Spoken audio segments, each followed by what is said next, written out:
Okay, Jai Hind students. Last class हमने discuss किया था electric field due to a ring, और electric field due to a ring के बाद हमने कुछ क्वेश्चन देखे थे। ये क्वेश्चन में देखा था एक एसएचएम से जुड़ा हुआ, और ये हमने क्वेश्चन देखा था equilibrium, stable equilibrium, unstable equilibrium से जुड़ा हुआ, और मैंने बताया था कि x2 जो होगा वो स्टेबल होगा, x1 अनस्टेबल इक्विलिब्रियम होगा। ओके, और मैंने कहा था कि अगली क्लास में लोग डिस्कस करेंगे electric field due to a disc. Okay, so मैंने थोड़ा सा आपको मतलब पहले से ही बना के रखा है electric field due to a disc. Simple, ये डिस्क है of radius R. We need to find electric, अच्छा इसकी चार्ज डेंसिटी सिग्मा कूलाम पर मीटर स्क्वायर होगी। आपको शायद ये इतना तो क्लियर होगा अभी तक इजिली। तो ये आप सिग्मा होगा क्योंकि ये डिस्क है, तो हम इसकी जो चार्ज डेंसिटी डिफाइन करेंगे वो with respect to surface define करेंगे, तो सिग्मा कूलाम पर metre square. We to find electric field at this point, distance which X from ring, sorry X from disc to a axis which is perpendicular to its plane. और ये मैंने disc का मैंने एक मतलब और diagram बनाया है, इसे कहते हैं टॉप व्यू, और ये हमारा साइड व्यू है। मतलब इसमें डिस्क आपकी कुछ ऐसे रखी हुई है, ओके, मतलब ऐसे डिस्क है, और ये हमारी डिस्क ऐसे रखी हुई है। ओके, सो बेसिकली यहाँ पर मैं ये ज्यूम कर सकता हूँ इलेक्ट्रिक फील्ड, सॉरी डिस्क जो है बहुत सारे रिंग से मिलकर बनी हुई है। A disc is consist of infinitely rings whose radius are vary from zero to capital R. मतलब ये बहुत सारे रिंग से मिलकर बनी हुई है जिसकी रेडियस जीरो से लेकर कैपिटल आर तक वेरी करती है। तो मैंने एक रिंग लिया है, एक रिंग एलिमेंट लिया है, वाई पे जाके डी वाई, वाई पे जाके डी वाई, उसकी वजह से हम एक्स पर इलेक्ट्रिक फील्ड निकालेंगे due to small element that is D, और फिर सबको इंटीग्रेट करेंगे। ओके, तो अगर मैं इसमें भी रिप्रेजेंट करूं, this is Y and this is something called D Y. तो अगर आई होप मैंने बहुत छोटा लिखा है लेकिन आई होप वो क्लियर हो रहा होगा। तो ये आपका एलिमेंट कुछ ऐसा होगा, this will be something like of ring. Okay, this is the element. Okay, so इस एलिमेंट की वजह से हमें इस पॉइंट पर इलेक्ट्रिक फील्ड निकालनी है। अच्छा, हमें फॉर्मूला एक पता है, formula is Q by 1/4 Q X R square पर एक्स स्क्वायर 3/2। इस फॉर्मूले को याद रखिएगा, ये फॉर्मूला था ड्यू टू अ रिंग। अच्छा, तो x और जो हमारे हमारे पास d एलिमेंट है ये एक रिंग की तरह है।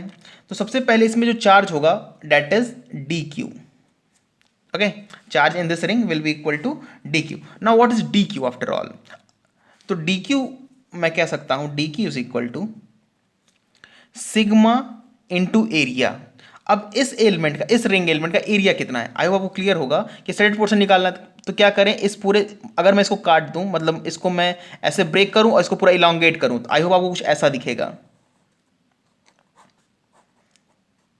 ऐसा कुछ आपको दिखेगा ना। हालांकि ये जो स्ट्रिप है ये बहुत छोटी होगी, बहुत मीन्स इसकी जो विड्थ होगी वो बहुत छोटी होगी। ये जो आपका विड्थ होगा ये होगा डी वाई, और this length will be equal to 2 pi Y. 2 pi R circumference होता है, 2 पाई आर, तो वही मैंने यहाँ के इसका रेडियस वाई है तो इसका मतलब ये सर्कमफ्रेंस होगा 2 पाई वाई। इसकी एरिया होगी 2 pi Y into D Y, and this will be equal to into sigma, this will be equal to D Q. मतलब इतना चार्ज इस रिंग एलिमेंट पर है। अच्छा, इतने की वजह से यहाँ पे जो इलेक्ट्रिक फील्ड होगी वो बहुत स्मॉल होगी, और वो इधर होगी। क्यों? क्योंकि मैंने आपको बताया था कि नेट इलेक्ट्रिक फील्ड अगर यूनिफॉर्मली डिस्ट्रीब्यूटेड, अच्छा ये बताया गया कि सिग्मा यूनिफॉर्मली डिस्ट्रीब्यूटेड है। अगर यूनिफॉर्मली डिस्ट्रीब्यूटेड हो तो net electric field along the axis ही आती है। तो ये जो रिंग एलिमेंट की वजह से इलेक्ट्रिक फील्ड आएगी वो अलॉन्ग एक्सिस ही होगी, और उससे मैं लिख रहा हूँ डी, क्योंकि they to a small component of Y D Y. Okay, तो ये हुआ डी क्यू। अच्छा, डी ई का फॉर्मूला आई होप आपको याद होगा, मैंने जो अभी दिखाया, 1/4 pi epsilon naught D Q. D Q वहाँ पे था क्यू, लेकिन मैंने चार्ज पर डी क्यू तो मैं डी क्यू लिख रहा हूँ, X upon Y square plus X square. आप पहले इसको देख लीजिए फिर आप इसको नोट डाउन कीजिएगा, अगर आप नोट डाउन करते हैं तो। ओके, सो यहाँ पर मैंने यहाँ पे y लिखा है, अगर आपको उसमें याद हो तो वहाँ पे R square plus X square था, लेकिन हम इस रिंग एलिमेंट का रेडियस कितना है डेट इज y, इसलिए मैंने यहाँ पे r ना लिख के y लिखा है। ऑब्वियसली हमारे लिए y वेरिएबल है। ओके, तो let's put D Q, so D E will be equal to D E. आप, अच्छा मैं यहाँ थोड़ा सजेस्ट करूँगा कि आप इसको लेके थोड़ा सॉल्व करिए खुद से। 1/4 pi epsilon naught D Q, that is sigma 2 pi y dy x upon y square plus x square whole to the power 3 by 2. This 2 pi and this will get cancelled, comes as 2. This is 2 epsilon naught. तो मैं लिखूंगा D as sigma by 2 epsilon naught x. अच्छा, x को बाहर निकाल लो क्योंकि x constant है हमारे लिए. y dy upon y square plus x square whole to the power 3 by 2 and y will vary from 0 to capital R. Okay, so I hope इतना clear हुआ आपको. इसे एक बार फिर से देख लीजिए अगर आपको कोई डाउट है. अगर आपने खुद सॉल्व किया होगा ये डी वाई मुझे लगता है इतना तो आया होगा आपका कम से कम. यहाँ तक फिजिक्स थी, इसके बाद मैथमेटिक्स है. आई होप आपने इंटीग्रेशन अगर नहीं पढ़ा है तो आपको थोड़ी सी प्रॉब्लम होगी. जैसा इंटीग्रेशन हमने पहले किया था थोड़ा वैसा इंटीग्रेशन है. बेसिकली एक रूल है इंटीग्रेशन का. अगर हमें जिसको इंटीग्रेट करना हो, मतलब जिस फंक्शन को इंटीग्रेट करना हो, उसके न्यूमरेटर में जो फंक्शन हो, मतलब सिर्फ उसके डिनोमिनेटर में जो फंक्शन, सिर्फ डिनोमिनेटर में, उसके डिनोमिनेटर में जो फंक्शन हो, उसका डिफरेंशिएशन अगर न्यूमरेटर आ जाए तो उसको सॉल्व करने का एक पर्टिकुलर तरीका होता है. And that is let's I'm taking y square plus x square as t square. मैं ऐसा क्यों ले रहा हूँ आपको वही क्लियर हो जाएगा. ये रूल है, ये फिक्स एंड फाइन रूल है. आप मैथ में पढ़ेंगे, अभी आपने शायद नहीं पढ़ा तो हो सकता है आपको प्रॉब्लम हो. इसको डिफरेंशिएट कीजिए इसको with respect to y and dt. तो ये आएगा 2y dy is equal to 2t dt. So let me cancel 2 on both side. This is y dy is equal to t dt. इससे फायदा क्या होगा, अगर आप देखिए तो y dy को मैं क्या पुट कर सकता हूँ t dt, और ये जो पूरा फंक्शन इसको मैं t स्क्वायर पुट कर सकता हूँ. तो de होगा हमारा sigma x upon 2 epsilon not. अच्छा, ये आपको फिर आगे मिलेगा, मतलब इस टाइप का इंटीग्रेशन आपको आगे भी मिलेगा, इसलिए आप इसको एक बार ध्यान से देखिए. 2 0 से लेके r तक y dy क्या है t dt. अगर आप इस यहाँ पर टी स्क्वायर पुट करेंगे तो पावर 3 by 2 है, तो आई होप आपको क्लियर होगा कि यहाँ टी क्यूब आएगा और ये कैंसिल होकर ये स्क्वायर होगा. Okay, so D E is equal to sigma X upon 2 epsilon naught 0. अच्छा, जब ये 0 किसकी लिमिट है, ये y की है. जब y 0 होगा, देखिए यहाँ 0 पुट कीजिए, तो t कितना होगा x. So this will B x. और जब y r होगा तब t कितना होगा, under root r square plus x square. Now 1 by T square का इंटीग्रेशन, तो 1 by T square. Okay, 1 by T square D T हमें ये इंटीग्रेट करना है. Okay, I am writing it here. तो आई होप आपको क्लियर होगा कि 1 बाई टी स्क्वायर का जो इंटीग्रेशन होता है वो होता है t ऊपर जाएगा, t टू पावर -2 का इंटीग्रेशन होता है माइनस t. तो ये होगा sorry minus T to the power -1.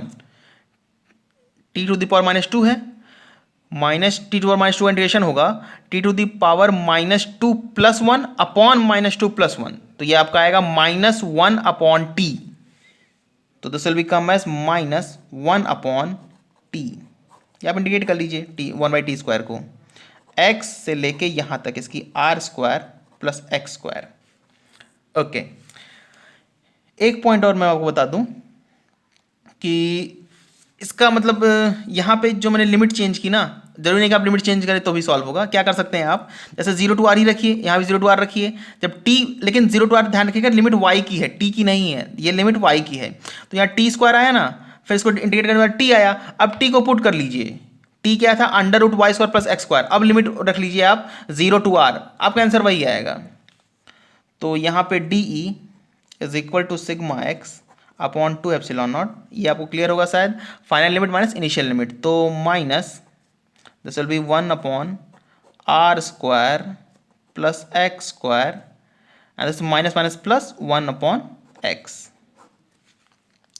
अगर मैं इस x को अंदर मल्टीप्लाई कर दूं तो एक मिनट एक छोटा सा मतलब लॉजिकल मिस्टेक मैंने की है. जब इंटीग्रेट करते, जैसे डी ये था ना, जब इंटीग्रेट कर दोनों साइड करेंगे तो ये भी इंटीग्रेट होगा.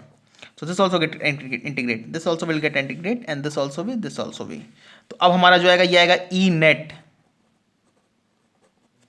Due to disk along axis, ये मैं नहीं लिख रहा हूँ। तो अगर आप एक्स अंदर मल्टीप्लाई करेंगे तो एक्स अंदर जाएगा तो ये कैंसिल हो जाएगा, तो ये होगा सिग्मा बाई 2 एप्सिलॉन नॉट, मैं इससे पहले लिख रहा हूँ 1 माइनस ये होगा 1/√x² plus r²। This is the formula which we are expecting to gate.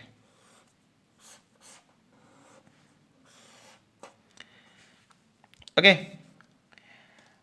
एक और छोटा सा कॉन्सेप्ट, अगर इस डिस्क को अगर मुझे इनफाइनाइटली लार्ज करना है, इनफाइनाइटली लार्ज, तो मैं क्या करूंगा, सिंपल, मैं r टेंस टू इन्फिनिटी का पुट कर दूंगा। Means for infinitely large disc r tends to infinity. Okay, for infinitely large disc r tends to infinity. I hope आपको इतना क्लियर होगा कि इन्फाइनाइटली लार्ज डिस्क कॉन्सेप्ट है, actual में infinitely नहीं होगा। जैसे कि मान लीजिए मेरा हाथ भी इन्फाइनाइटली लार्ज डिस्क हो सकता है, कब होगा, जब मैं इस इलेक्ट्रिक डिस्क के अपने हाथ के बहुत पास कैलकुलेट करूँगा, अगर मेरे हाथ पे चार्ज हो तो इन्फाइनाइटली डिस्क अगर मैं इसके बहुत पास कैलकुलेट करूँगा, मतलब इसके बहुत पास, मीन्स इसकी रेडियस मान लीजिए आप 1 metre and we are taking X as 1 millimetre, तो मैं इसको एज्यूम करूँगा एज इन्फाइनाइटली लार्ज डिस्क। और ये फॉर्मूला बहुत ज़्यादा यूज़ करें इन्फाइनाइटली लार्ज डिस्क का इन कैपेसिटेंस। इनफैक्ट कैपेसिटेंस की शुरुआत ही यहीं से होगी, जब वहां शुरुआत करेंगे कैपेसिटेंस का तो इसी फॉर्मूले से करेंगे। So if will put r tends to infinity, I hope आपको क्लियर होगा कि ये पूरा टर्म इन्फिनिटी हो जाएगा and 1 by infinity as 0।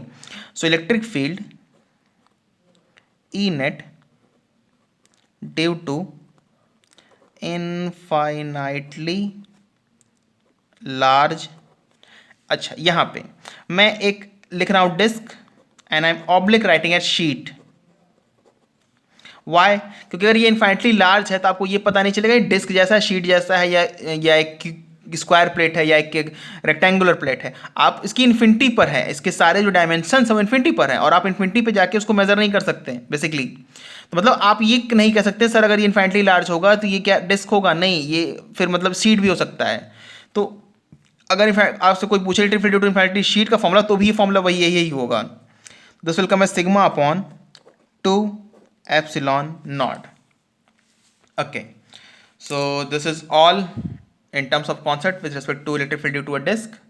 now electric field due to infinity disk, मैंने बताया कि ये रिलेटिव टर्म है, जो इन्फाइनिटी डिस्क है वो रिलेटिव टर्म है। और रिलेटिव टर्म का मतलब क्या है कि हम कब ट्रीट करेंगे किसी डिस्क को इन्फाइनिटली, तब ट्रीट करेंगे जब r is much greater than x, और you can say x is much less than r, radius of the disk. Okay, so एक क्वेश्चन सॉल्व करते हैं, उसके बाद देखते हैं electric field lines of force and after that potential and electropotential energy. Okay, ये question है, find electric field due to uniformly charge semisphere at its centre. मतलब ये एक यूनिफॉर्मली चार्ज सेमीस्फेयर है, इसकी रेडियस r है, that is given, and charge density sigma coulomb per metre square. We to find electric field at its centre, इस point पर हमें electric field find करनी है। ओके, तो मैं इसी भी सॉल्व करता हूं, पर मैं आपको सजेस्ट करूंगा कि आप एक नया डायग्राम ड्रॉ करें। ओके, तो सिंपल, सबसे पहले हम इस पे एक एलिमेंट लेंगे, थीटा पर जाकर D theta, that is at theta, means this is angle taken from this, theta पे जाके डी थीटा। तो ये एक स्मॉल एलिमेंट है जो मैंने लिया है, ये आपको स्मॉल ना दिख रहा हो पर ये है बहुत small, that is D theta. Okay, तो यहाँ पे जो मैं एलिमेंट पूरा लूंगा, मतलब ये पूरा सेमीस्फेयर होगा, मैं पूरा जो एलिमेंट लूंगा आपको ये कुछ रिंग की तरह दिखाई देगा, इस तरह आपको ये कुछ दिखाई देगा, समथिंग लाइक दिस। और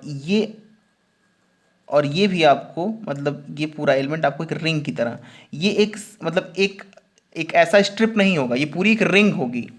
okay, and this width will be given as r D theta, क्योंकि रेडियस इज r, ये जो रेडियस है ये हमारी r है, and this will be equal to r D theta. अच्छा, मैं पहले बता दूं, थोड़ा सा टिपिकल क्वेश्चन है, रियली टिपिकल क्वेश्चन है। बोर्ड के लिए अगर आप सिर्फ तैयारी कर रहे हैं तो मैं कहूँगा आप ऐसे क्वेश्चन को छोड़ सकते हैं। Okay, what will be this length and what will be the radius of this ring, इसकी रेडियस कितनी होगी, ये लेंथ। आई होप क्लियर होगा, ये r है, ये थीटा है, तो ये होगा r cos theta, this will be equal to r cos theta. और ये होगा R sine theta. Okay, so I hope आपको क्लियर हुआ होगा। मेरे पास सेमी स्फेयर नहीं है, मेरे पास एक पूरी स्फेरिकल बॉल है, मैं आपको ऐसे दिखा सकता हूँ।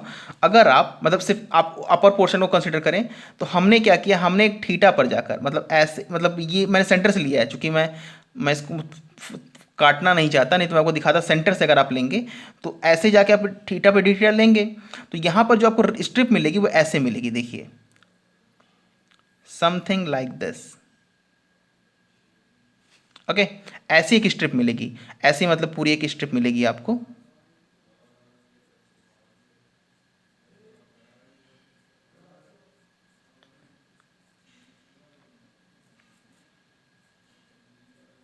ओके, ये पूरी एक स्ट्रिप मिलेगी, ये स्ट्रिप आपको पूरी एक रिंग की तरह मिलेगी और सेंटर से सबकी डिस्टेंस सेम होगी, तो ये पूरा एक रिंग होगा। तो इस तो रिंग की विड्थ क्या है, आर डी थीटा, उसकी मतलब स्ट्रिप की विड्थ जो कि एक रिंग की तरह है, और उसकी रेडियस कितना है, R cos theta, and this height is R sine theta. इस हाइट की जरूरत पड़ेगी हमें।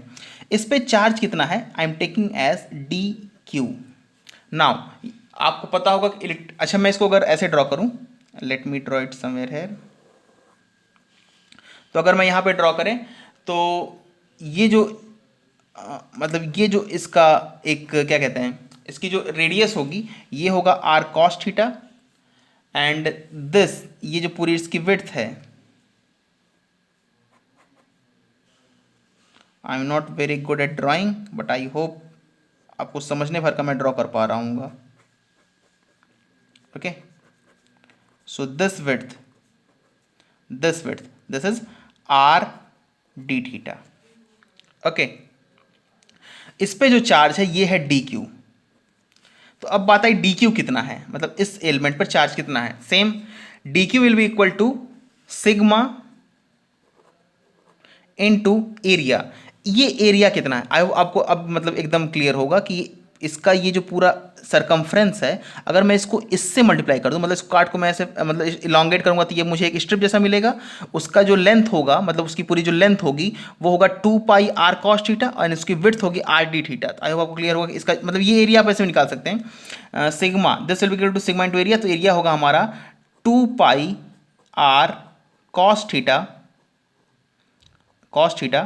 into r d theta. This will be equal to charge on this element. Okay, now इस एलिमेंट की वजह से इलेक्ट्रिक फील्ड सेंटर कितना होगा, अगर वो क्लियर होगा कि अलॉन्ग द एक्सिस होगा, तो अलॉन्ग द एक्सिस मतलब इस पे सेंटर पे होगा और नीचे की तरफ होगा। ऐसा वो क्लियर होगा कि पूरा ये यूनिफॉर्मली डिस्ट्रीब्यूटेड है, तो जो नेट आपकी इलेक्ट्रिक फील्ड आएगी वो नीचे की तरफ ही आएगी, just perpendicular to the plane. मतलब ये जो आपका जैसे अगर मैं इसको कट करें तो एक प्लेन मिलेगा आपको यहाँ पे ना, उस प्लेन के परपेंडिकुलर और जस्ट नीचे। ओके, तो वो इलेक्ट्रिक फील्ड होगी, electric field that will be equal to, okay I am writing D E, जो कि जस्ट नीचे होगी, इसी तरफ होगी, जस्ट नीचे electric field due to this element that is D E. Okay, sorry I have written E 2 times, this is D E. Now D will be equal to 1/4 pi epsilon naught, 1/4 pi epsilon naught, that was lambda, sorry that was k, sorry k q, what is q, that is dq। अच्छा बाद में हम इससे put कर लेंगे dq x, ये दूरी ये that is r sin theta। now under root sorry bracket R square plus X square whole to the power 2। What is R square, इसका रेडियस कितना है, रेडियस है आर कॉस थीटा। आप इसको चाहे तो दो स्टेप में कर सकते हैं, R square plus X square. अगर आपको याद हो तो फॉर्मूला जो था वो यही था ना, आर स्क्वायर, आर क्या है, radius of the ring, X क्या है, परपेंडिकुलर डिस्टेंस। परपेंडिकुलर डिस्टेंस कितनी है, R sine theta. Radius what is the radius, radius of the ring is R cos theta. Now R cos theta plus X, ये था हमारा radius X square, sorry R square, sorry R square. अब मैं X square करूँगा, X हमारा कितना है, R sine theta, R sine theta square whole to the power 3/2। Okay, सो यहीं तक इसकी सारे मतलब जितने भी हमारी टफ चीज़ें थी वो यहीं तक थी। अब आपको इसके आगे इजी है। हम इसे अच्छा मैं पुट कर देता हूँ D Q. So D E will be equal to 1/4 pi epsilon naught D Q में पुट करता हूँ, that is sigma 2 pi R cos theta R D theta, ये R sine theta R cos square theta plus R sine square theta, sorry R square cos square theta plus R square sine square theta, this will be equal to R square. मतलब ये पूरा bracket के अंदर जो होगा वो are square होगा, उसके पावर 3/2 है, तो आई होप क्लियर होगा कि ये होगा R cube. Okay, this will be equal to R cube. Okay, तो डी आया हमारा 1/4 epsilon naught sigma 2 pi R cos theta R D theta R sine theta upon R cube. Okay, so R R R will equal mean तीनों multiply करके होंगे are cube, तो ये cancel हो गया। 2 पाई इसे मैं कैंसिल करता हूँ 2। ओके, सो डी ई यहाँ पर आया हमारा D E sigma by 2 epsilon not. यहाँ क्या बचा, देखिए सिग्मा इधर लेते हैं, कॉस थीटा बचा, साइन थीटा बचा और डी थीटा बचा। तो कॉस थीटा साइन थीटा को मैं लिख रहा हूँ ऐसे, sign theta cos theta into 2/2 D theta. ऐसा मैंने इसलिए लिखा क्योंकि मैं साइन थीटा का इंटीग्रेशन जानता हूँ, कॉस का इंटीग्रेशन जानता हूँ, पर प्रोडक्ट का इंटीग्रेशन का फॉर्मूला मुझे नहीं पता है, तो मैं इसको कन्वर्ट कर रहा हूँ साइन 2 थीटा में। और साइन टू थीटा का फॉर्मूला होता है 2 साइन थीटा कॉस थीटा। मैं यहाँ लिख देता हूँ, that is sine 2 theta is equal to 2 sine theta cos theta. Okay, मैं इसे कन्वर्ट कर रहा हूँ, इसलिए टू न्यूमरेटर और डिनोमिनेटर में मल्टीप्लाई किया है। इस 2 को बाहर निकाल लेते हैं, तो D is equal to sigma by 4 epsilon naught, this will be equal to sine 2 theta D theta. ना थीटा कहाँ से कहाँ वेरी करेंगे, पहली बार में स्टूडेंट बहुत बार जंप करके कहते हैं सर 0 to पाई, गलत है, 0 to पाई/2। आप ऐसे सोचिए कि मैं थीटा को कहाँ से कहाँ तक वेरी करूँ कि मैं पूरे सेमीस्फेयर को कवर कर लूँ। 0 to पाई, भाई जब जीरो था, जब थीटा 0 था तो ये चीज़ यहाँ रही होगी। जैसे हम इसको इंक्रीज करेंगे, ये एलिमेंट ये पूरा हुआ, ये पूरा हुआ, ये पूरा हुआ, ये पूरा यहाँ जाते ही तो पूरी रिंग कवर हो गई। जैसे आपने देखिए जब मैंने थीटा लिया तो ये पूरा ये था, जब थीटा ऐसे यहाँ से इंक्रीज करूँगा तो पूरी रिंग जाते जाते जब मैं एंड पे यहाँ पर आऊँगा तो पूरी रिंग कवर हो जाएगी। और ऐसे मतलब 0 से लेकर पाई/2 में पूरी रिंग कवर हो जा रही है, सॉरी पूरा सेमीस्फेयर पूरा हेमिस्फेयर कवर हो जा रहा है, तो हमें उस 0 से पाई जाने की कोई ज़रूरत नहीं है। तो यहाँ 0 to पाई/2 sine 2 theta D theta. Okay, now D E, अच्छा इंडिकेट ऑन बोथ साइड, दोनों साइड होता है, तो this will be equal to D E. अच्छा एक बार और लिख देता हूँ मैं, integration sigma by 4 sigma naught sine theta का इंटीग्रेशन, साइन थीटा का इंटीग्रेशन होता है माइनस कॉस थीटा, तो माइनस कॉस 2 थीटा। अच्छा एक बात और कि जब भी अंदर 2 थीटा है ना, तो फिर इसको जो 2 को उसको डिवाइड करेंगे आप, ये इंटीग्रेशन का रूल है, आप 2 से डिवाइड करेंगे and this will come as 0 to pi. इसको पुट सॉल्व करिए तो देखिए मैं यहाँ से सॉल्व करता हूँ थोड़ा सा, माइनस कॉस पाई/2 होगा, ओके होल बाई 2 है, माइनस कॉस पाई/2 होगा और फिर माइनस, तो minus minus plus cos 0 whole by 2, ये 2 था ना दोनों पे, तो cos pi that is cos pi कितना होता है, कॉस सॉरी एक मिनट मैंने गलत किया, तो 2 थीटा है यहाँ, 2 से मल्टीप्लाई भी होगा इस पर, sorry cos minus cos pi होता है -1, minus cos pi equal to 1, तो ये 1 कॉस 0 1 1 + 1 दैट इज, तो 1 + 1/2 ये आएगा 1, मतलब ये पूरा ब्रैकेट जो होगा 1 आएगा। तो D E will be sorry E will be equal to sigma by 4 epsilon naught and that was the answer. आप इसे कुछ स्टैंडर्ड बुक्स में रेफर कर सकते हैं, इरिडो में दिया हुआ है सिग्मा बाई 4 एप्सिलॉन नॉट, इसका मतलब ऐसा क्वेश्चन थोड़ा सा टफ क्वेश्चन था क्योंकि इंटीग्रेट करना, अगर आप ध्यान दें तो फिजिक्स जो है वो यहीं तक है, ठीक है, इसके बाद आपने पूरी मैथ यूज़ की है यहाँ तक, एंड में आंसर है sigma by 4 epsilon not. So I hope clear होगा, अगर आपको कोई डाउट हो तो आप फिर से इसको देख सकते हैं। ओके, तो अब देखते हैं electric field lines of force. Okay, electric field lines और electric field lines of force. Now what do you mean by electric field lines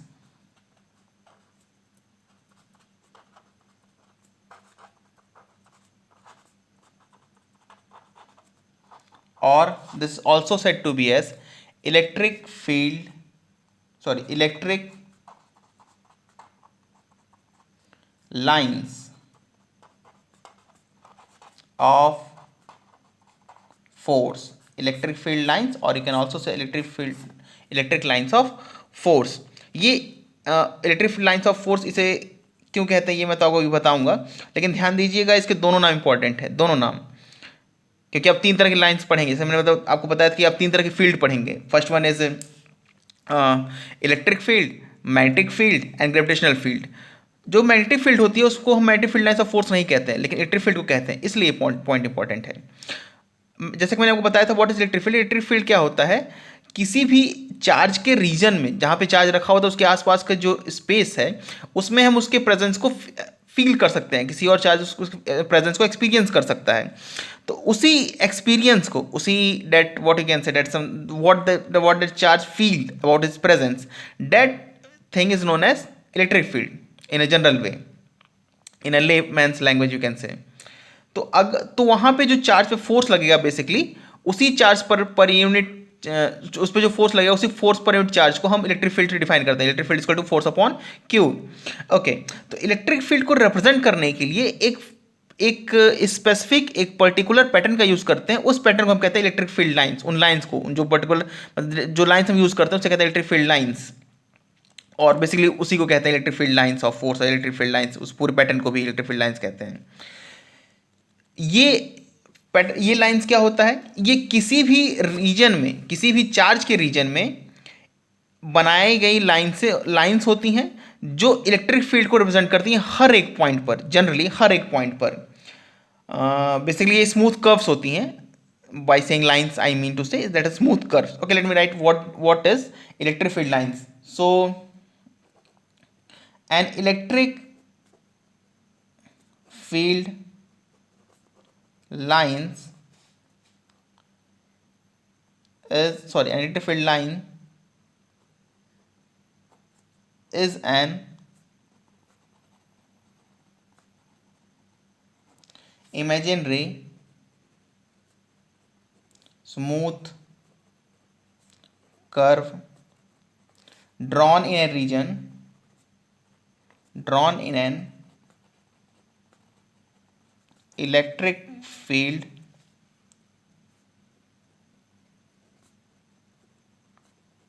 along which a free isolated charge moves.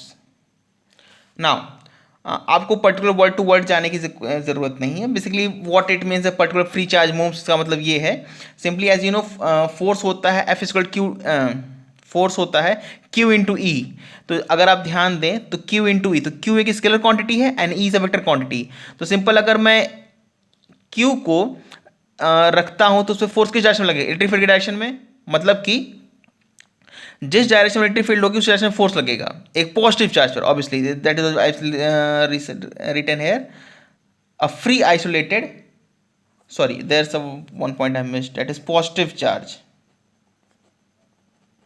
Okay, free isolated positive charge, obviously charge हो जो positive, free isolated positive charge moves. तो जिधर electric field होगी उधर ही force होगा, जिधर force होगा उधर ही एक चार्ज मूव करेगा। आइसोलेटेड इसलिए क्योंकि इस पर मतलब कि और ज़्यादा अगर चार्जेस होंगे तो नेट मतलब बहुत सारी इलेक्ट्रिक फील्ड की वजह से नेट इलेक्ट्रिक फील्ड आएगी।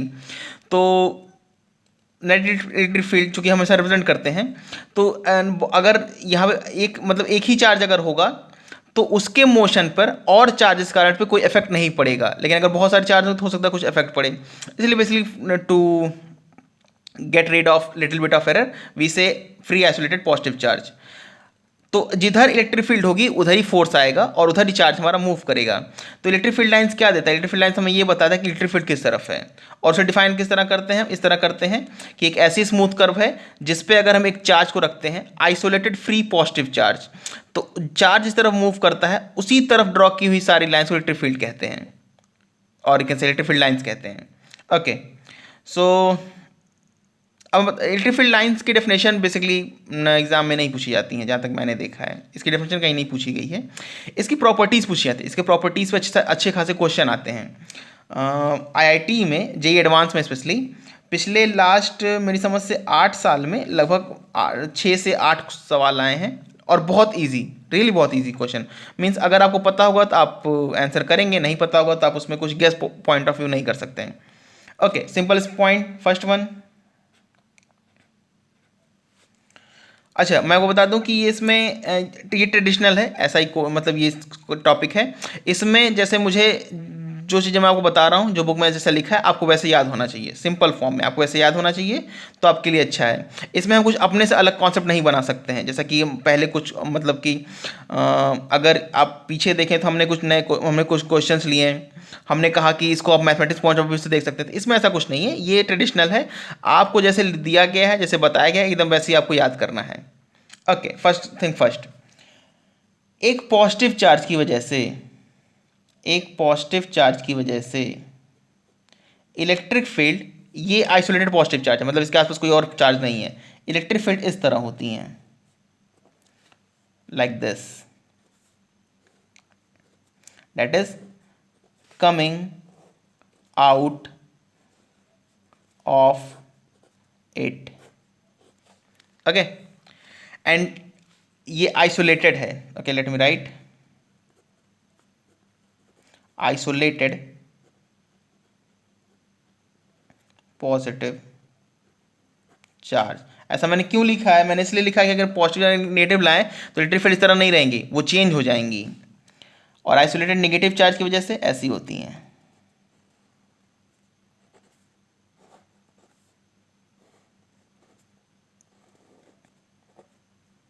I've done the same mistake. Okay, let me use a sketch. Yeah, let me use pen only. Negative की टूवर्ड्स होती हैं इलेक्ट्रिक फील्ड लाइंस, और पॉजिटिव से अवे होती हैं। ओके, हालांकि मैं आपको एक पॉइंट में लिख दूंगा, बट आप इन्हें याद रखिएगा। I hope I will not make such type of mistakes again.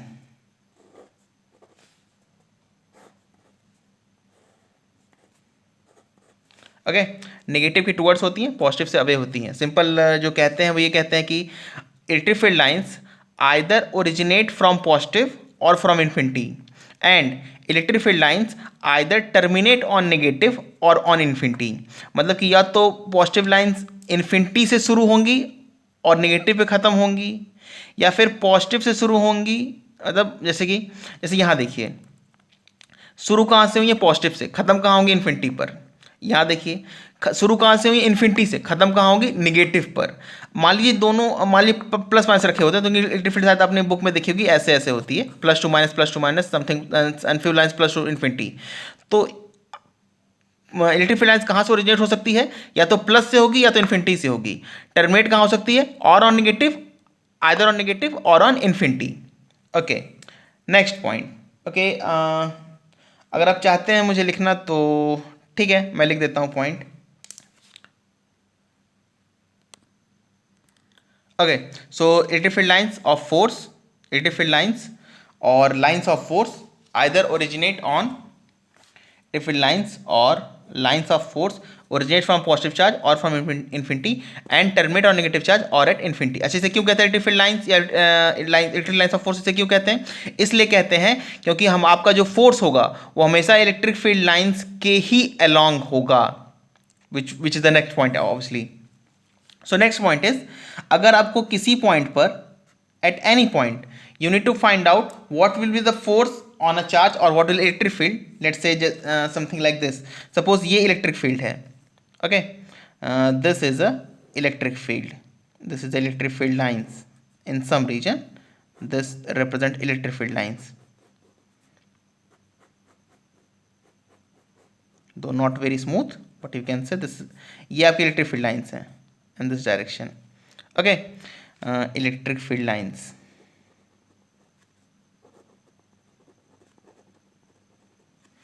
तो अगर आपको इस पॉइंट पर इस पॉइंट पर, अगर आपको इलेक्ट्रिक फील्ड का इस पॉइंट पर इलेक्ट्रिक फील्ड का एग्जैक्ट डायरेक्शन जानना है, मीन्स वो you know want to find electric field direction at this point, so what you have to do, you have to draw a tangent at this point on this curve, and this will give direction of electric field. इस tangent का जो direction होगा वो electric field देगा। अच्छा, एक मतलब एक जनरल पॉइंट अगर आपके मन में डाउट्स उठता है कि सर टेंजेंट एक लाइन होगी, लाइन की डायरेक्शन आप जैसे जैसे इस पर टेंजेंट ड्रॉ करना, टेंजेंट को मैं ऐसे कह सकता हूँ, ओके या फिर मैं इसे ऐसे भी तो कह सकता हूँ, टेंजेंट एक लाइन ही होगी तो इसका डायरेक्शन इधर भी तो हो सकता है, आप कह सकते हैं, ठीक है। लेकिन आई होप आपको इतना तो क्लियर होगा कि इलेक्ट्रिक फील्ड इधर नहीं होगी, इलेक्ट्रिक फील्ड जो लाइन है वो इस तरफ है, तो इलेक्ट्रिक फील्ड लाइन इसी की तरफ होगी। ओके, क्या मैं ऐसे आप समझ सकते हैं कि elect slope means the direction which will make less than 90 degree with the electric field line, that will be the direction of electric field, means ये less than 90 होगा और अपोजिट आप फाइंड करेंगे तो greater than 90 आएगा। Okay, तो I hope ये clear, मतलब जो अगर आप इधर फाइंड करेंगे तो ये पूरा एंगल होगा और इस फाइंड करेंगे तो ये एंगल होगा, तो ऑब्वियसली इधर इलेक्ट्रिक फील्ड आपकी इलेक्ट्रिक फील्ड का डायरेक्शन इस तरफ होगा। Okay, so this line says that tangent at any point on the electric field lines gives the direction of electric field at that point. I hope you don't want me to write. Okay, मैं लिख देता हूँ फिर से।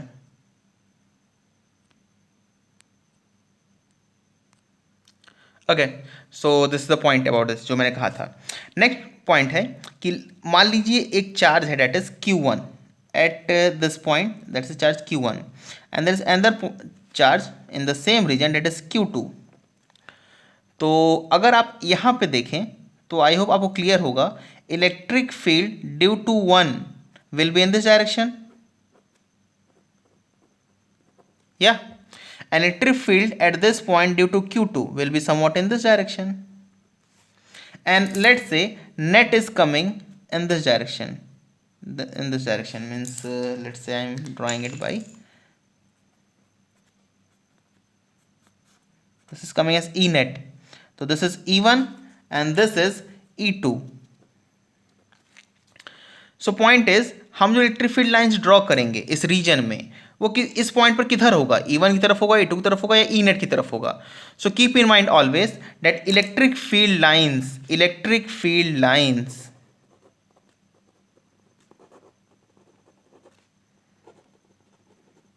always represent net electric field, always represent net electric field,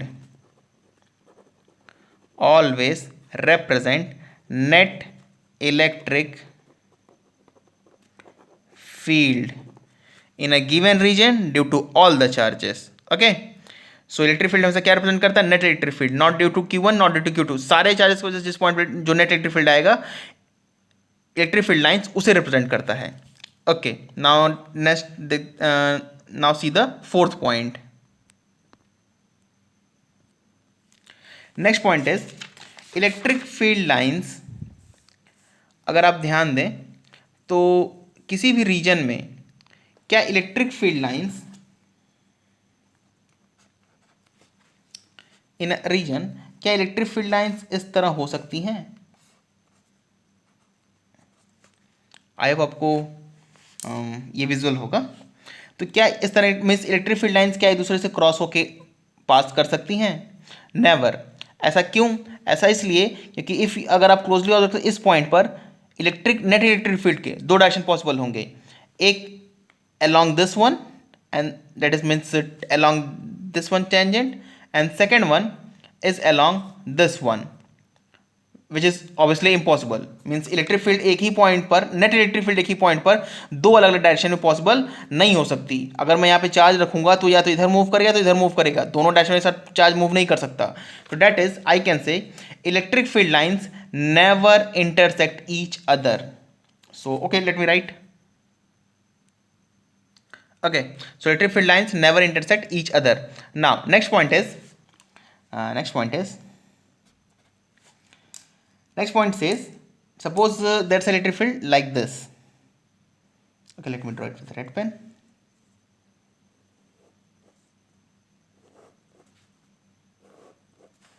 okay, तो electric field strength means electric field magnitude और से eight this point that is E1 and this point is E2, sorry E2. This is first point, this is second point. Which one will be greater? कौन सा electric field का magnitude बड़ा होगा? E1 बड़ा होगा E2 से या E2 बड़ा होगा E1 से? मैं आपको बताता हूं कि E1 बड़ा होगा E2 से। जहां पर इलेक्ट्रिक फील्ड डेंसिटी ज़्यादा होगी वहां पर इलेक्ट्रिक फील्ड लाइंस पास होंगी। जहां पर इलेक्ट्रिक फील्ड डेंसिटी कम होगी या फिर इलेक्ट्रिक फील्ड डेंसिटी को मतलब इलेक्ट्रिक फील्ड ही होता है या इलेक्ट्रिक फील्ड इंटेंसिटी भी कहते हैं इसे। तो जहां पर इलेक्ट्रिक फील्ड इंटेंसिटी जहां पर कम होगी वहां पर इलेक्ट्रिक फील्ड लाइंस दूर होंगी, जहां पर ज़्यादा होगी इलेक्ट्रिक फील्ड लाइंस पास होंगी। इसे कहते हैं relative closeness of electric field lines in different region or you can say relative closeness of electric field lines is proportional to magnitude of electric field in different region indicates the relative strength of electric field in different regions. Okay, मतलब electric field जहां पर close होंगी वहां पर electric field का magnitude ज़्यादा होगा। आप एक तरीका और समझ सकते हैं कि अगर मैं यहाँ पर अगर हम यहाँ पर E1 पर एक बनाए loop, you can say something like this, और उसी साइज का हम E2 पे भी बनाए लूप, उतने ही साइज का, both should be of same size. तो जहां से electric field number of electric field line ज्यादा पास करेंगी वहां पर इलेक्ट्रिक फील्ड डेंसिटी, वहां पर इलेक्ट्रिक फील्ड मतलब स्ट्रेंथ ज्यादा होगी। E1 से ज़्यादा पास कर रही है, E2 से एक ही पास कर रही है, यहाँ से दो पास कर रही है। हालांकि आपको ऐसा लगेगा सर ज़बरदस्ती आप कर रहे हैं कि यहाँ पे दो हैं यहाँ एक है, ज़बरदस्ती आप दिखा रहे हैं, लेकिन ऐसा नहीं है। आपको डायग्राम पे देखने पे जब आप एक्चुअल डायग्राम देखेंगे बुक का तो आपको एक्जैक्टली क्लियर होगा सर यहाँ पे मतलब यहाँ पे इलेक्ट्रिक फील्ड लाइन्स दूर है, यहाँ पास है, और आपको क्लियर होगा कि यहाँ पे इलेक्ट्रिक फील्ड की डिस्टेंस होगी वो कम है, वहाँ पर ज़्यादा है। ऐसे ही मैं आपको दिखा सकता हूँ, लेट्स से दिस पॉइंट, तो इलेक्ट्रिक फील्ड डिस्टेंस कहाँ ज़्यादा होगी, let's say this one is A and this one is B. तो ऐसे आपको क्लियर होगा इलेक्ट्रिक फील्ड का जो एक पॉइंट चार्ज इलेक्ट्रिक फील्ड की फॉर्मूला आता है वो होता है KQ/R²। तो यहाँ पे R कम है, यहाँ पर R ज़्यादा है, तो जाहिर सी बात है यहाँ पे इलेक्ट्रिक फील्ड का मैग्नीट्यूड ज़्यादा होगा, यहाँ पर कम होगा। लेकिन ये तो आप मतलब कि जब भी आप बुक में देखें तो आपको क्लियर दिखेगा। Okay, so you don't need to feel that something it is by force. Okay, that's the law. Next one,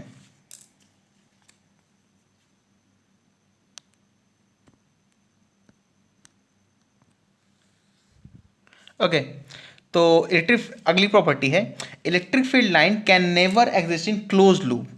इसका मतलब क्या है, ये थोड़ा सा आपको समझना होगा इसमें कि इलेक्ट्रिक फील्ड लाइंस कभी भी एक क्लोज लूप में एग्जिस्ट नहीं कर सकती। मतलब इलेक्ट्रिक फील्ड लाइंस आप कभी भी इस तरह नहीं पाएंगे।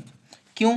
क्योंकि अगर इलेक्ट्रिक फील्ड लाइन इस तरह हो गई तो देखिए ये इलेक्ट्रिक फील्ड फोर्स किधर लगेगा, इस तरफ, दैट इज QE।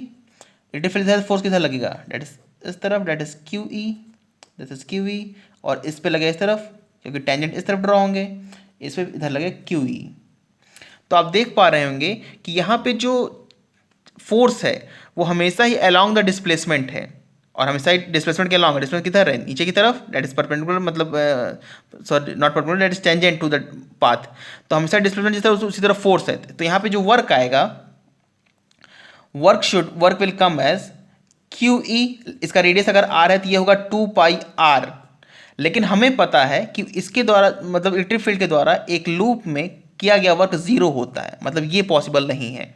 क्यों 0 होता है? क्योंकि इलेक्ट्रिक फील्ड एक कंजर्वेटिव फोर्स है, और मैंने आपको बताया होगा शायद लास्ट ईयर कि work done by conservative force in a loop is 0 but by a non conservative force is non 0। तो अगर ये ऐसा हो गया तो इलेक्ट्रिक फील्ड के द्वारा किया गया वर्क एक लूप में जीरो नहीं होगा, Q×2πr हो जाएगा, लेकिन कितना होना चाहिए, जीरो। इसलिए इलेक्ट्रिक फील्ड कभी भी इस तरह एग्जिस्ट नहीं करती है, कभी नहीं। It means it is impossible. Electric field lines never exist in close loop. ये इंपॉर्टेंट पॉइंट है क्योंकि मैं आपको, अच्छा, इलेक्ट्रिक फील्ड लाइन्स और मैग्नेटिक फील्ड लाइन्स के कुछ प्रॉपर्टी सिमिलर है, कुछ सिमिलर नहीं है, ये उनमें से एक है। नेक्स्ट पॉइंट, अच्छा नेक्स्ट पॉइंट मैं बताता हूँ कि जैसे कि मान लीजिए एक चार्ज है यहाँ पर, दैट इज ऑफ 1 कूलाम, और एक और चार्ज है यहाँ पर, that is let's say you can से 2 कूलाम, ओके 2 कूलाम। और एक कूलाम से मैंने 4 इलेक्ट्रिक फील्ड लाइन्स दिखाई हैं।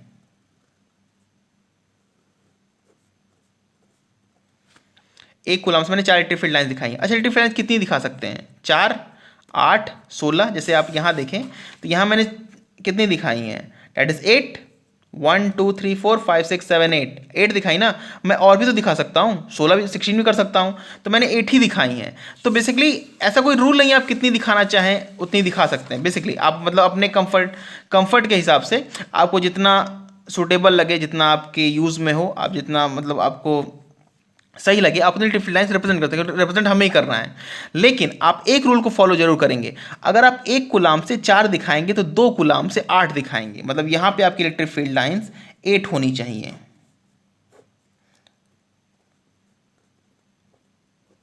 ओके, इलेक्ट्रिक फील्ड लाइन्स यहां पर 8 होनी चाहिए क्योंकि 1 कूलाम से आपने 4 दिखाई है। अगर 4 होता तो 16 होती। Means electric field lines positive charge से जितनी निकलेंगी या नेगेटिव चार्ज पर जितनी एंड होंगी, सॉरी, या नेगेटिव चार्ज पर जितनी एंड होंगी, वो हमेशा ही प्रोपोर्शनल होंगी उनके मैग्नीट्यूड ऑफ चार्जेस पर। Okay, so this is 4 and there it was I think 7।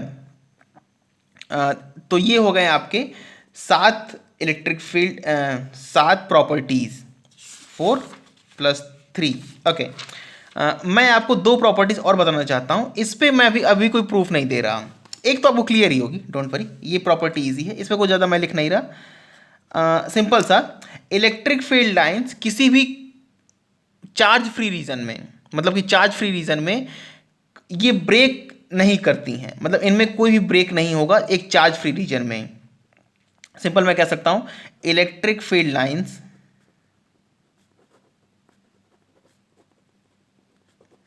Are continuous. Okay, that is they have no breaks in charge free region. You can write that is they have no breaks in charge free region। मतलब कि आप जैसे यहाँ plus था, एक minus था, अगर आप बुक में देखें पॉजिटिव नेगेटिव वजह से, एस.सी. वर्मा, बहुत सारे बुक में, आपके साथ एनसीईआरटी में भी दिया होगा, तो आप पाएंगे कि जब भी चार्ज, जैसे इलेक्ट्रिक फील्ड कहाँ से ओरिजिनेट होगी, प्लस से, कहाँ टर्मिनेट होगी, माइनस पे, लेकिन कभी भी चार्ज फ्री रीजन में वो अचानक से ब्रेक नहीं करेगी, that is not possible. Okay, next property is electric field lines never pass through a conductor।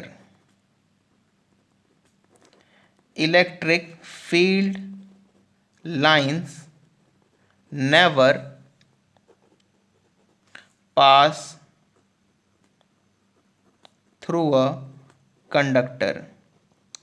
कभी भी इलेक्ट्रिक फील्ड लाइंस कंडक्टर से पास नहीं करती हैं, मतलब कंडक्टर के अंदर इलेक्ट्रिक फील्ड लाइंस एग्जिस्ट नहीं करती। Basically this want to say electric field line never pass through a conductor, और can say never exist inside a conductor. Electric field lines कभी एक कंडक्टर के अंदर एग्जिस्ट नहीं करती हैं। क्यों नहीं करती, यह हम लोग डिस्कस करेंगे कंडक्टर टॉपिक में। ये आएगा इलेक्ट्रिक पोटेंशियल एनर्जी के बाद, गॉस लॉ के बाद, इलेक्ट्रिक पोटेंशियल एनर्जी के बाद तो गॉस लॉ आएगा। Okay, so these are all the points which are important about electric field lines।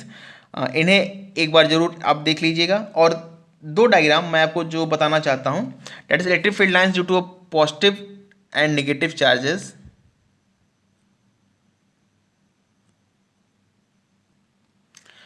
Okay, मैं आपको बना के दिखाता हूँ इलेक्ट्रिक फील्ड, कुछ एग्जांपल्स मैंने 2 बनाए, पॉजिटिव चार्ज, नेगेटिव चार्ज। देखते हैं अब जब अगर पॉजिटिव नेगेटिव दोनों एक साथ हो तो इलेक्ट्रिक फील्ड का जो प्लॉट होता है, इलेक्ट्रिक फील्ड लाइंस होती हैं, वो किस तरह होती हैं। Okay, let's take the first one, that is the 2 + q and -q। Okay, so this is -q and this is +q, this is here, this is here. अगर इलेक्ट्रिक फील्ड लाइंस मतलब अगर दोनों एक पॉजिटिव होता है एक negative होता है, तो जो इलेक्ट्रिक फील्ड लाइंस होती हैं ये एक शायद आपने देखा भी होगा, ये इस तरह होती हैं।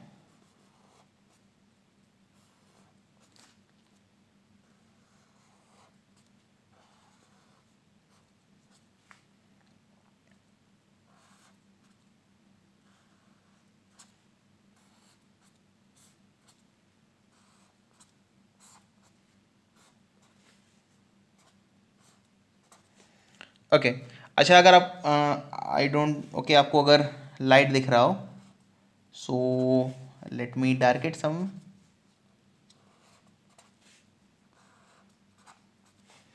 आई होप अब आपको क्लियर होगा। Sorry this away away away, this not, this is away, this also, this is also, and this is towards.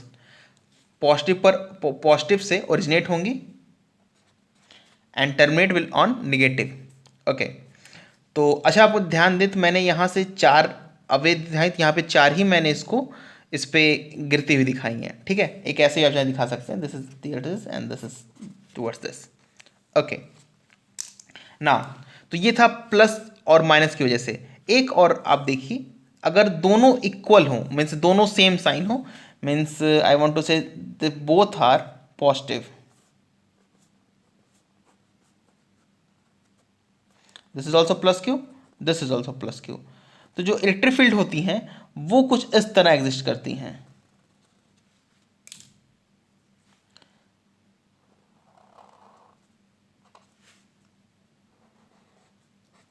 दोनों से ही अवे होंगी,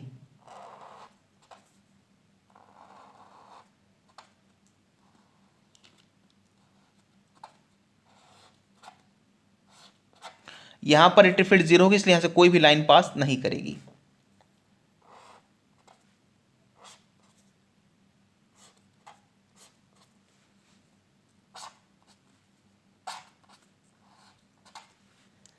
अगर आपको डायग्राम बहुत ज़्यादा क्लियर नहीं है तो आप नेट पे देख सकते हैं, नेट पे क्लियर आपको एग्जैक्ट डायग्राम मिल जाएगा। Okay I told you prior also that I am not very good at drawing. Okay so I hope आपको आइडिया एक मिला होगा।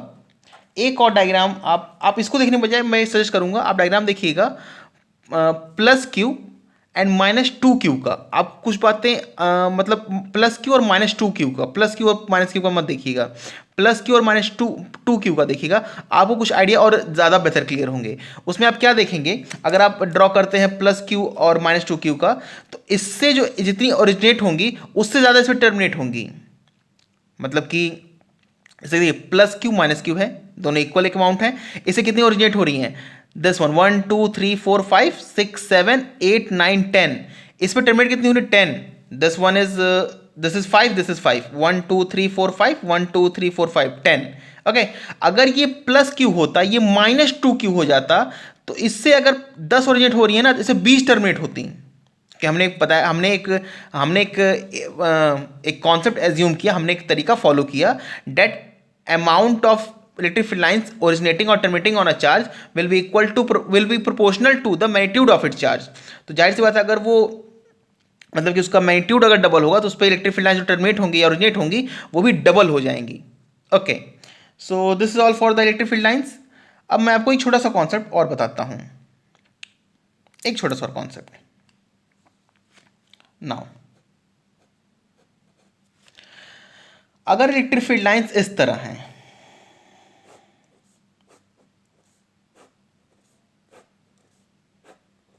what do they represent? They represent electric field is constant।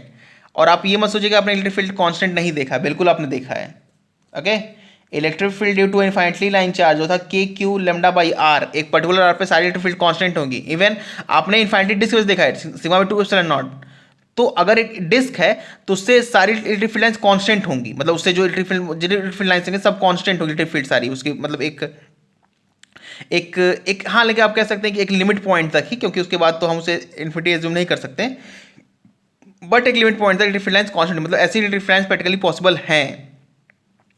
और एक बात, अगर इलेक्ट्रिक फील्ड लाइंस कांस्टेंट हैं, if electric field is constant, if electric field is constant और हम इसमें एक चार्ज को मूव कराते हैं, दो केस पॉसिबल हो सकते हैं। Charge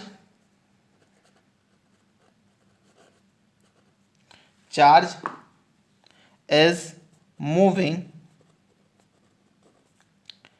along or opposite to electric field. Charge is moving along or opposite to electric field. Charge is moving at an angle to electric field. तो दो केस पॉसिबल हैं, या तो चार्ज इसके अलोंग मूव करे, मीन्स समवॉट लाइक दिस, अगर मान लीजिए इलेक्ट्रिक फील्ड है तो जो चार्ज है वो ऐसे मूव करे, this is Q and this is V। तो इस केस में इसका जो पाथ होगा, path of charge will be straight line. Okay, this will be straight line. But अगर इलेक्ट्रिक फील्ड आपकी ऐसे है और चार्ज आपका ऐसे मूव कर रहा है, तो in this case path of charge will be parabola. ये बात याद रखिएगा, ठीक है। इस पे बहुत अच्छे क्वेश्चन बनते हैं, इस पे नहीं, आप तो इसे तो बहुत ज़्यादा पढ़ाई हो क्लास 9th में। अगर आप ध्यान दें तो मैं इस पे इलेक्ट्रिक फील्ड कांस्टेंट है तो फोर्स कांस्टेंट, एक्सटेंशन कांस्टेंट क्या होगा, QE/m। तो सिंपल आप तीनों इक्वेशन ऑफ मोशन लगा सकते हैं, v = plus T, s = ut plus half t square, v square to u square plus 2s। इसमें आप वो नहीं लगा सकते, इसमें एक एंगल पर है, ये इंपॉर्टेंट है, इस पे अच्छे क्वेश्चन बनते हैं। मैं एक क्वेश्चन बस आपको देता हूं और after that I think we will try to end this class. Okay, so a question is, now question is find the path of charge, find the path of charge, and electric field is given as, first let me draw the electric field. This is the electric field. आई वो clear हुआ, electric field कैसी है, constant. Okay, ये है आपका charge और इसे इस तरह, this is -q thrown in this direction with velocity v। अब कौन सा पाथ फॉलो करेगा, पहला पाथ बनाया गया है, first one, second one, third one, fourth one, fifth one. Okay, I hope option आपको क्लियर होंगे। So if you want you can pause the video and try to think and take your time. मैं आपको answer बताता हूँ। अच्छा, पहले बताता हूँ, अगर आपका आंसर आया है 2, सो टिक टिक टिक टिक टिक टिक, गलत है, गलत है। अगर आपका आंसर 2 आया तो गलत है, आपने सेम मिस्टेक की, -q है। ओके, तो फोर्स ऊपर लगेगा, इलेक्ट्रिक फील्ड नीचे है, जाहिर सा इलेक्ट्रिक फील्ड नीचे है, इलेक्ट्रिक फील्ड का है, ये जो मैंने बनाया इलेक्ट्रिक फील्ड है। ओके, इलेक्ट्रिक फील्ड कांस्टेंट है, इलेक्ट्रिक फील्ड नीचे है, चार्ज माइनस है, फोर्स किधर लगेगा, ऊपर, इसका पाथ होगा 4। Why, now comes the question, why, important question, why. तो क्यों 4 होगा, पहली बात तो इलेक्ट्रिक फोर्स किधर लगेगा, ऊपर, तो जाहिर सी बात है 3 गलत है, पहला गलत है, दूसरा गलत है, पांचवा चौथा। पांचवा और पहला इसलिए गलत है क्योंकि अगर फोर्स, देखिए वेलोसिटी इधर थी, फोर्स ऊपर था, ठीक है, ये वेलोसिटी, ये फोर्स, ये होगा QE/m। कुछ देर बाद इसकी वेलोसिटी इधर आ गई ना नेट, तो देखिए इसकी इलेक्ट्रिक थोड़ा सा यहाँ पे ऊपर उठेगा, ये चार्ज फोर्स ऊपर जाएगा, फिर ऊपर आ रहा है, फिर फोर्स ऊपर लग रहा है, वेलोसिटी इस तरफ है, अब फिर ये ऊपर जाएगा, फोर्स ये इधर, ये आपका इस तरफ, ये और ऊपर जाएगा, लेकिन कभी भी ये ऊपर जाके इधर नहीं मुड़ जाएगा, जैसा कि आप यहाँ देख पा रहे हैं। इसलिए फिफ्थ और फर्स्ट गलत है।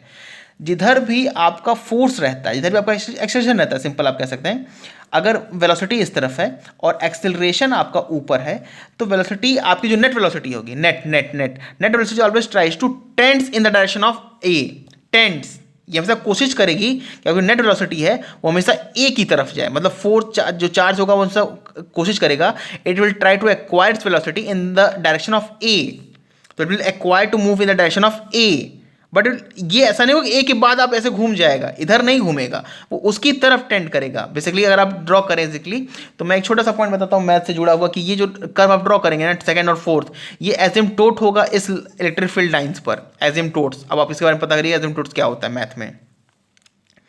Okay, so this was all for electric field and electric field lines, electric field some concepts, electric field lines of force. इस क्लास में इतना ही, बाकी मैं जल्द कोशिश करता हूँ कि अगला लेक्चर में अपलोड करूँ, और अगले लेक्चर में हम देखेंगे इलेक्ट्रिक पोटेंशियल एनर्जी और electric potential and relation between electric field and electric potential. Important point है, और उसके बाद तुरंत we will move on to Gauss law.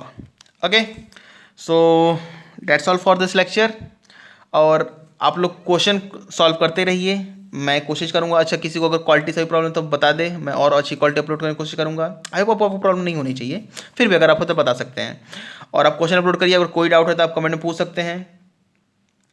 हालांकि कुछ स्टूडेंट बहुत एक्टिव है कमेंट सेक्शन में, और मैं उन्हें सपोर्ट करता हूँ एंड आई अप्रिशिएट देम। और आप लोगों ने जो सब्सक्राइब किया उसके लिए थैंक यू। आप लोग ऐसे मतलब शेयर करते रहिए, it will helpful for me also. और आप लोग क्वेश्चन सॉल्व करिए। Basically what I want to say through this is you just try to solve the questions. ये मेरे लिए हेल्पफुल होगा और आपके लिए भी, आपके लिए ज़्यादा हेल्पफुल होगा। हम सभी लोग जानते हैं हम लोग इस वक्त कैसी स्थिति में हैं, और बहुत सी चीज़ें हैं जो अनसर्टेन हैं, जो मुझे नहीं पता उससे बात करने से, मतलब जो आपको नहीं पता हमें नहीं पता उससे बात करने से क्या फ़ायदा। तो ठीक है, आप क्वेश्चन सॉल्व करते रहिए, देखते हैं क्या होता है। अगली क्लास में डिस्कस करेंगे इलेक्ट्रिक पोटेंशियल एनर्जी और इलेक्ट्रिक पोटेंशियल। और आपको कोई भी राय मशवरा हो तो आप feel free to say that. मैं कोशिश करूंगा आपके हर एक क्वेश्चन के आंसर दे सकूं। बहुत सारे क्वेश्चन सॉल्व करना, आपको कोई लगता है क्वेश्चन मैंने नहीं किया तो आप बता सकते हैं, कमेंट सेक्शन में दे सकते हैं, मैं उसको अगले वीडियो में ले लूँगा। ठीक है, उसको सॉल्व करेंगे। ओके, तो तक के लिए जय हिंद।